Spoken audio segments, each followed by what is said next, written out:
Alright, what is up, gang? This is Mason, back with another BMBR. I figured, an honorary representation, or whatever you want to call it for this. I'm making this video right by where I was going to make the first video, which is right by this tree branch that I can try and show you. I'll show you at the end of the video, but I was gonna be sitting up right on the tree. I had the perfect view. It was gonna be a nice backdrop and all that type of stuff. But when I came out here, there were a lot of ticks. So I was like, I don't know about that. And yeah, so I decided not to do that idea, and instead wanted to focus more on just doing it somewhere else for a little while. But it snowed, so I was able to come out here, and I don't think there should be any ticks. I doubt it. Also, yes, I know it's slanted. That's because you are on a tree branch, on a rock, and I am a little bit in the distance here, covering the Republic by Plato. It's always going to be backwards. Yeah. I could reverse the camera and do another backdrop of it. But yeah, so studying this guy, taking a look at this guy. I obviously didn't read the entire book because I never do that.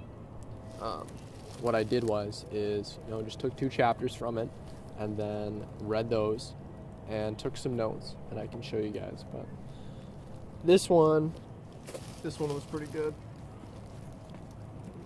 and the reasoning for that is that I just thought it was neat how you got these guys that are living, well, it's Plato, so I forget, I think he's Greek. Oh yeah, he's Greek. And this is some 2,000 years ago, and they're already going over philosophy that I didn't even know they would be able to get to, with where they are. And that sounds hypocritical, but I don't think it is. And I'll explain. So it's I think people nowadays, and I've talked about this a little bit, but people on their phones and people on their, technology or whatever,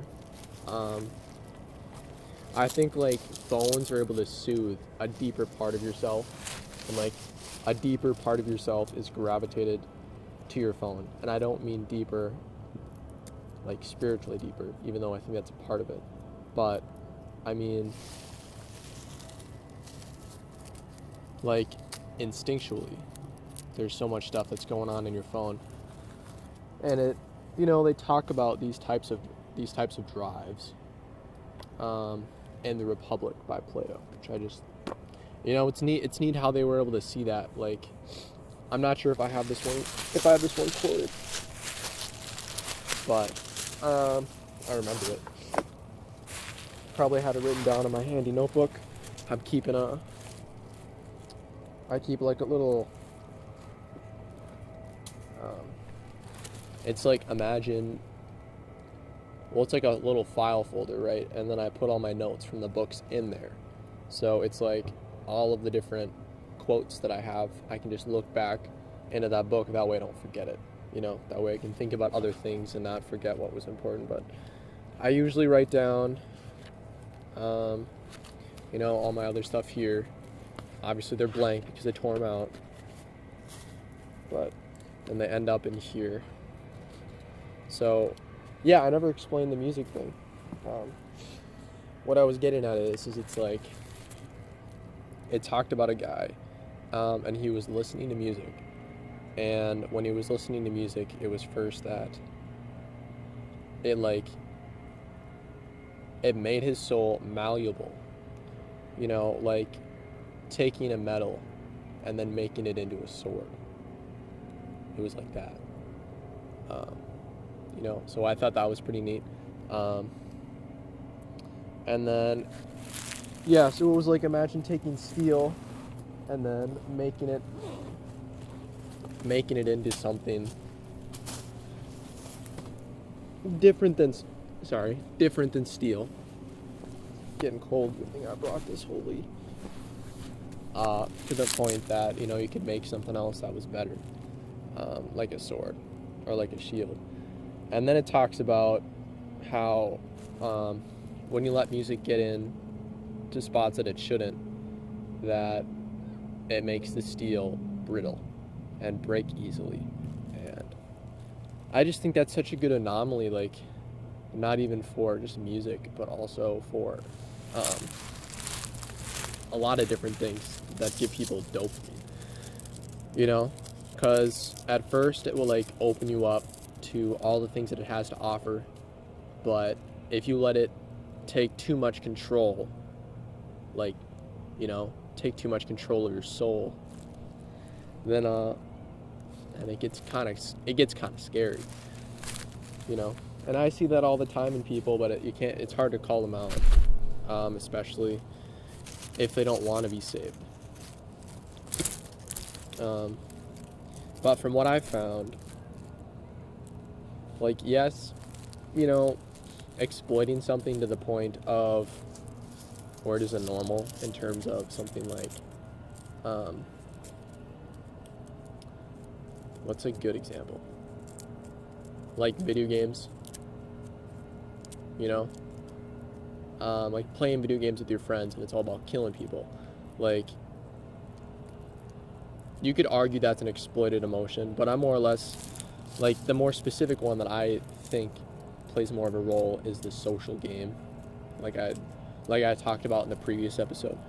I actually am recording this before I let out the Nixon one. But, you gotta make use of what you got, and I was like, you know what, got the time, let's record it. So, yeah. Basically, it's like the whole social game, and it's like you can literally get attached to your phone because it's, the whole comfortability factor, and you don't have to factor in certain things like your survival and all this type of stuff when you're on your phone. So it's a scary poison that I like to remind myself, just like watching a weird movie that has its own morals and ideas. You got to go back and you got to be like, this is why this isn't true, because I think it can kind of leak into your body a little bit. And there's studies about it. I'm not just making this up. But also, like, I've thought about it philosophically, and how it affects like the human spirit and all that type of stuff. So here is another one. I might go back in the music because I like that one. But it says, "Oh, my friend," I said, "do not attack the multitude. They will change their minds.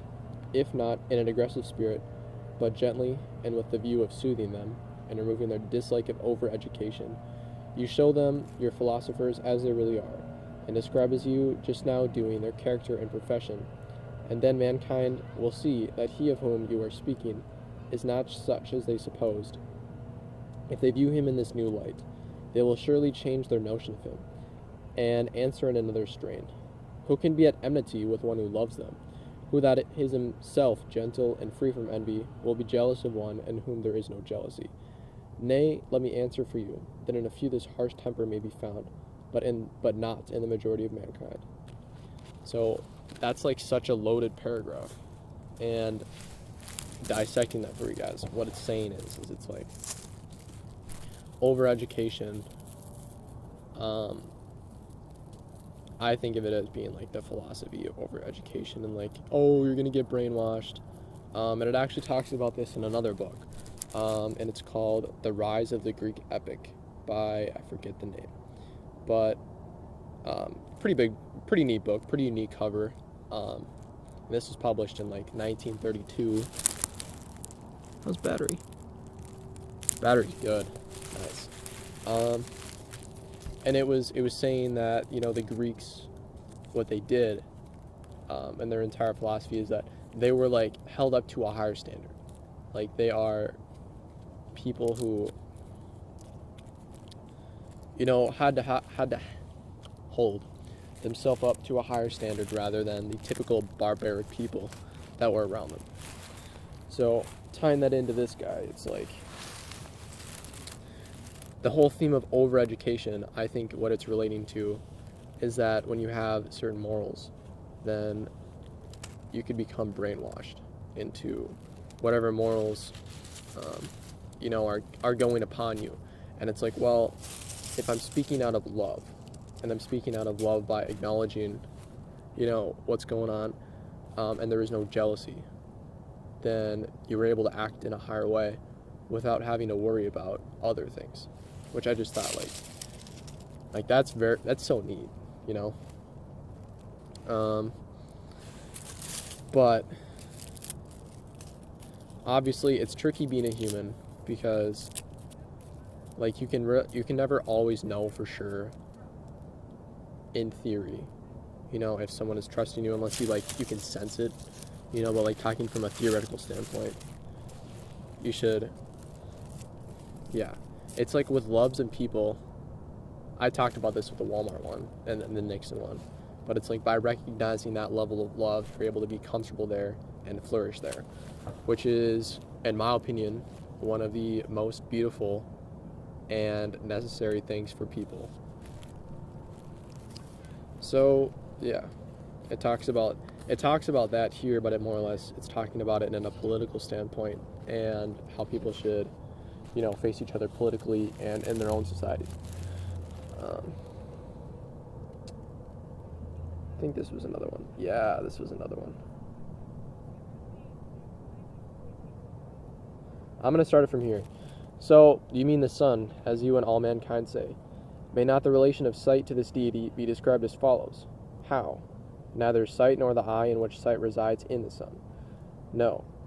Yet of all the organs of sense, the eye is most like the sun, by far the most like. And the power which the eye possesses is a sort of effluence, which is dispensed from the sun. Exactly. Then the sun is not sight, but the author of sight, who is recognized by sight. True, he said. So, looking at that guy, I was like, okay, that's pretty neat. And the reason for that is especially because of the second to last line that I said, that it was like the sun is not. I'm going to say it again. Then the sun is not sight, but the author of sight, who is recognized by sight. So, what that's saying is it's like, so you have the sun, right? You have the sun, and excuse me. Like with the sun, it's given off light, not he. So I think of it as being like light is a sort of art, or a sort of like part of a persona. This is from like a metaphorical standpoint, and it's like the sun is giving off its own art, that it takes something else to recognize that the sun itself isn't even aware that it's doing. You know what I'm saying? So it's like, imagine that, I think I'm kind of relating this to like people, where, you have all these different types of people, right? And everyone is giving off all of these signals to other people, whether they are recognized or not. And it takes a certain type of person with certain types of qualities to recognize what's going on, and to recognize what they are emitting, the effluence in which they're emitting, in which the person that is emitting it may not even realize that they're emitting it, but it's an art. Like, think of all the things you can do with light, like you can see with light, you can, like do so many things with light,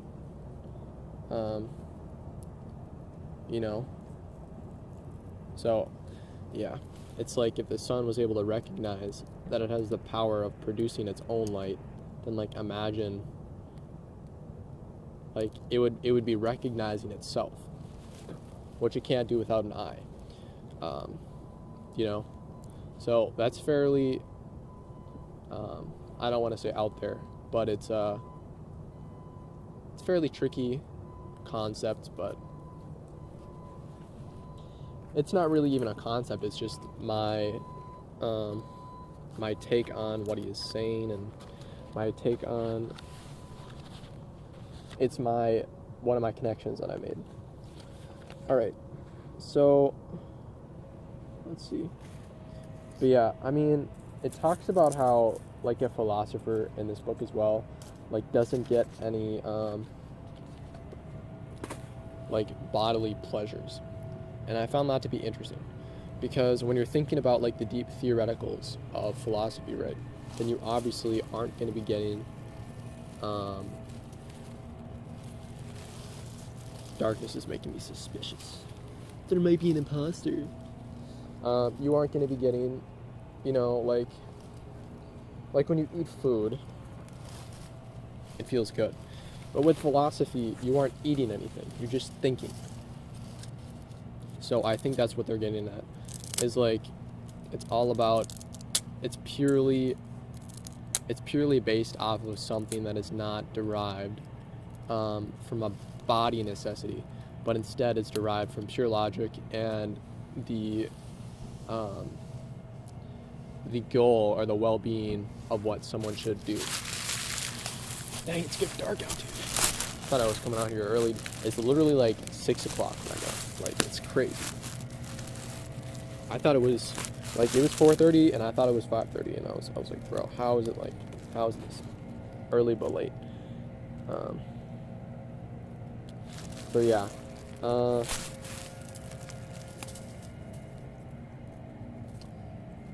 Yeah, philosophers are weird like that. I think one thing being a philosopher that like you gotta still know is that even though you're able to think about these things, like you're still a human, and you still have like human needs, and you still have like, it's not like you're above a human, like you are still a human, even though you're able to think about these things. You can still act in these ways, but it is under the privilege of having the appropriate resources, as well as having the, you know, well, it really is the appropriate resources and the appropriate people around you that can also do it. So it's like, you got to stop thinking that you're better than everyone else. But like, you are, but it's a privilege. It's a privilege to, you know, have the ability to orchestrate these types of things. So I wrote this down. If the element of spirit is naturally weak in him, the change is speedily accomplished. But if he has a good deal of spirit, I'm guessing spirit, then the power of music weakening the spirit renders him excitable, and in the least provocation he flames up at once and is speedily extinguished. Instead of having spirit, he grows irritable and passionate and quite impractical. Exactly. So it's like I think the more that whatever you're in it can get into like deeper parts of yourself, and then you're going to get super passionate about it.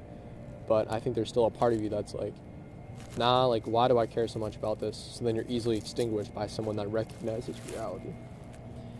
I think is what that's getting at. So scary stuff being a human, man. But you can do it the right way. Just work out and eat healthy and sleep good. This is another one. Who can be at enmity with one who loves them? Already said that. Oh, my friend, I said, do not attack the multitude, they will change their minds. Also said that. All right. Nice. Not complaining about that. Got that ghetto guy done. But yeah, will I go back to these books? Yes. And will I continue exploring these themes? Yeah. Because they're such interesting themes, and I think that they play a pretty big role in how people work. And it's like, if you're able to conquer, it's not even conquer. I think you're able to recognize, and you're able to continue flourishing, like other places in which you can flourish. Like, you know, obviously you gotta survive, but then once you recognize that and are able to develop relationships with other people upwards, like forming a safe society and people helping each other get food and, this type of stuff, then it leads to an overall safer environment and an environment that,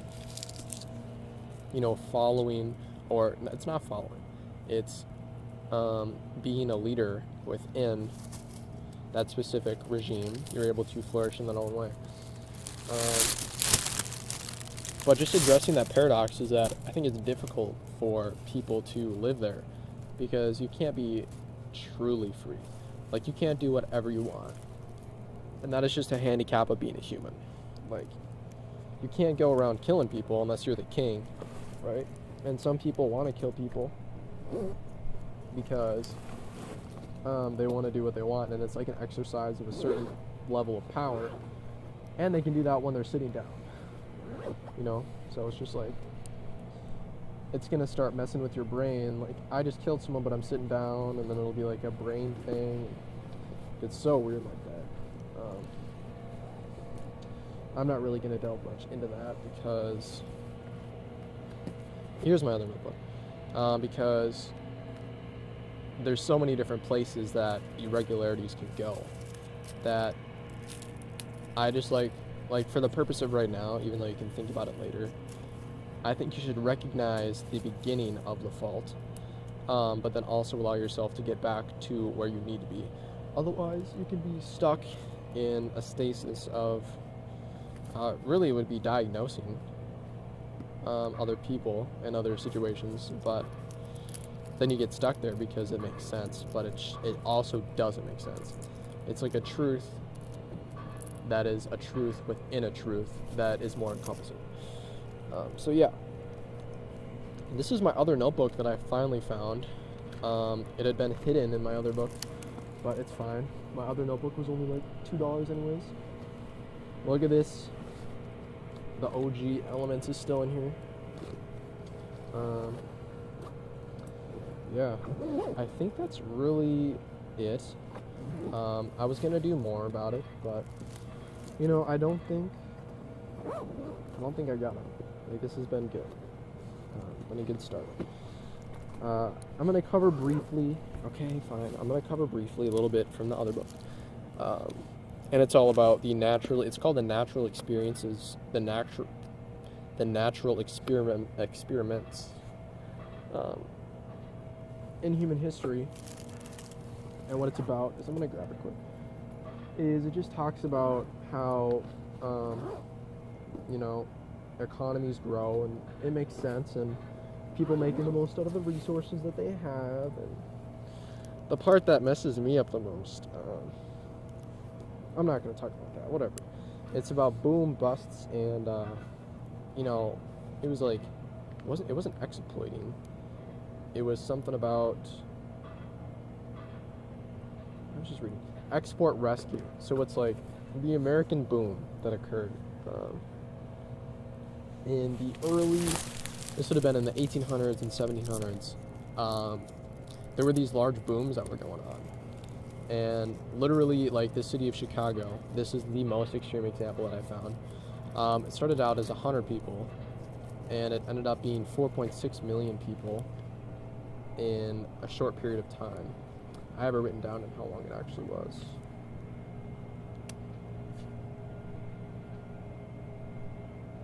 $90 years. 90 years. So that's such a big, like, leap within a fairly short period of time for humanity. Obviously there's growth like that all around, but it's based off of a already fairly established population size. So yeah, I mean, it talks about the booming, which is from, like, net importers, so it's from people and all their skills, and different factors coming in, and people are booming. Like, I really don't get the full boom bust and export rescue. Like, I get the basics of it. I'm gonna check it out quick. See if I can get it. Okay. But, like, apparently booms are a big thing for everywhere. At least in this time period. And, like, it talks about how there's been different booms and everywhere around the globe. but it doesn't fully explain what a boom is. It just talks about the pieces of it.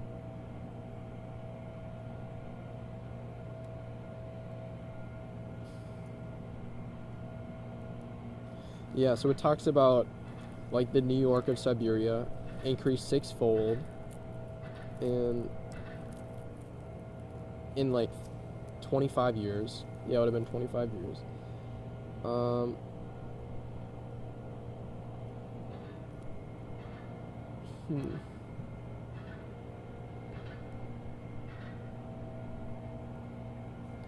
I want to find it.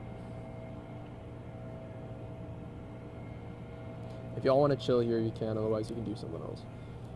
It's fine.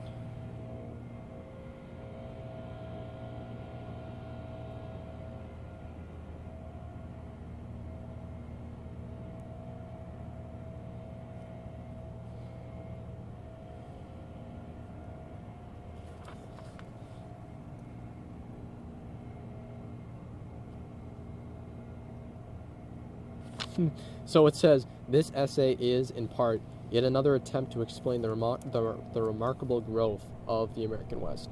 This hollowed quest dates back from the current fine crop of new Western historians through Frederick Jackson Turner into the 1800s.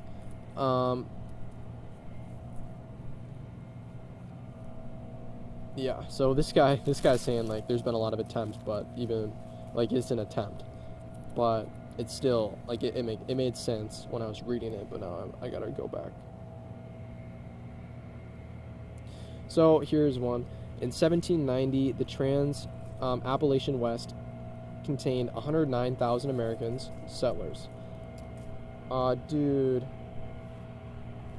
I literally just rubbed, I'm pretty sure it was a deer pellet, all over my fingers because it's dark out, and I was like, oh, it's moist. Oh my gosh. Whatever. That's nasty. In 1920, this had risen to 62 million, So these millions were not impoverished backwoodsmen, but among the richest people on the planet, with giant cities such as Chicago, which has grown from around 100 people in 1830 to 2.7 million 90 years later. This was probably the most explosive form of growth in human history, and American fascination with it is understandable.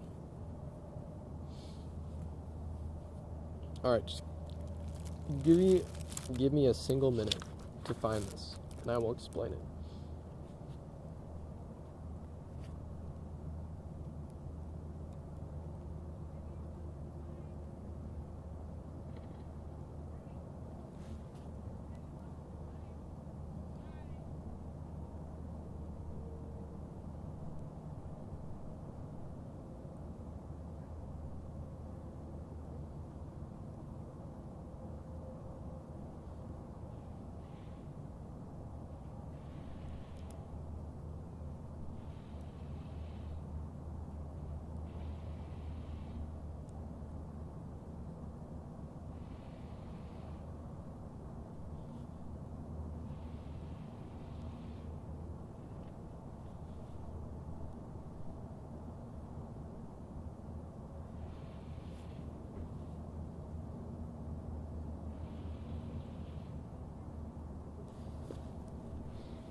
Alright, been a minute.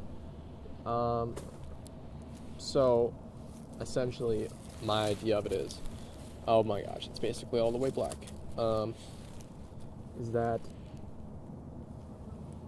the people in that area, like, just the right resources all came together, is what it's trying to get at. Like, there was the boom. Oh yeah, okay. So it was also talking about how, like, people were migrating or whatever, and then the settlers from the previous time period, right, would suffice and allow for the resources of the next settlers to, get the resources that they needed. So it was like people were providing for each other, the next generation was providing for each other, which just allowed it to flourish in that way. Also, like with the American West, obviously they had a lot of timber that they were able to manufacture and recognize. But in reality, it just talks about the booms, and it talks about like specific resources which were able to be exploited. This is relating this to the whole Plato idea, is that this is a lot less philosophical and theoretical and literal rather than it is me analyzing it, which I think it's so annoying. So what I'm trying to say in this essence is that it is the right resources came together, and things would fall, but then they would get back up. Like it talks about the boom, which is all these farms getting together and producing resources. And then it talks about the bust, which is most of these farms and resources. It says 50 to 80% would disappear in the next 10 years. And then it talks about export rescue, which is making use of it. So I really think with just the rise of immigrants and the rise of prosperity in different countries, that people were able to manufacture and distribute more resources. But here's the deal, is that I don't know if these people were migrating there or, people seem to just be rushing towards certain places for like economic growth and prosperity, right? And then once you get, enough people there, then the economic prosperity and whatever just stays there. And then you get the boom, bust, and export rescue. Dude, I'm saying this and, I want to get this down, but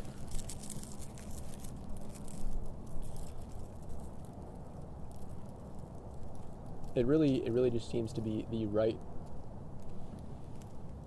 resources allow for immense growth. It lists all the resources. And it talks about how the boom, there's a lot more net imports than exports. So my take on it is that someone sees an opportunity, imports some stuff, and then the next people that come in, the previous one provides for them to also invest in, and etc. And this process works for a while until there's a bust, when there's just an overextensive volume of people that are invested and providing resources. So then a lot of them fall, and they're bought out from other businesses, as is the 50 to 80%, is the idea that I'm getting from that. And it talks about how there was, like in America, there was so much just timber that could be used. Like, I think it was 50 million acres. Oh, dude, that is a big bird. Oh my god. I'm getting out of here soon. Oh, he's coming over here. Oh my gosh. Oh, dude, that is a big bird. Oh my gosh.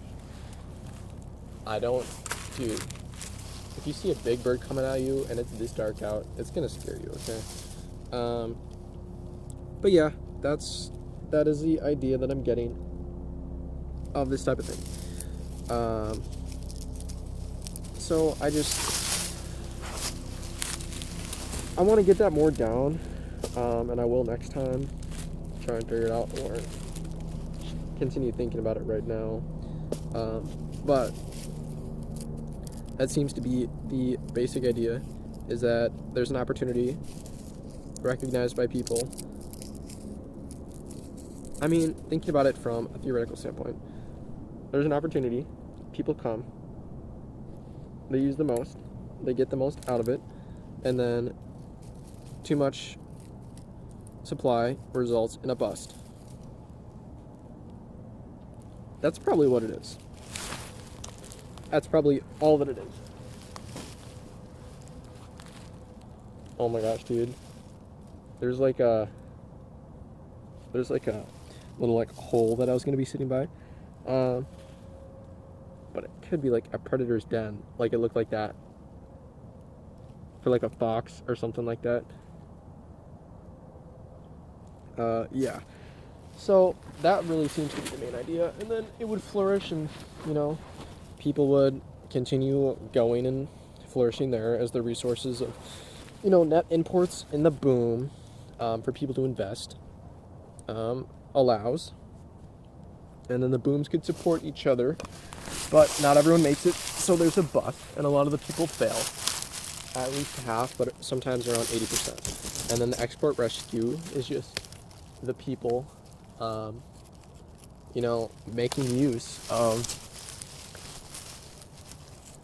the resources that were there and moving forward. So anyways, yeah, I appreciate you guys sticking around if you've been around here.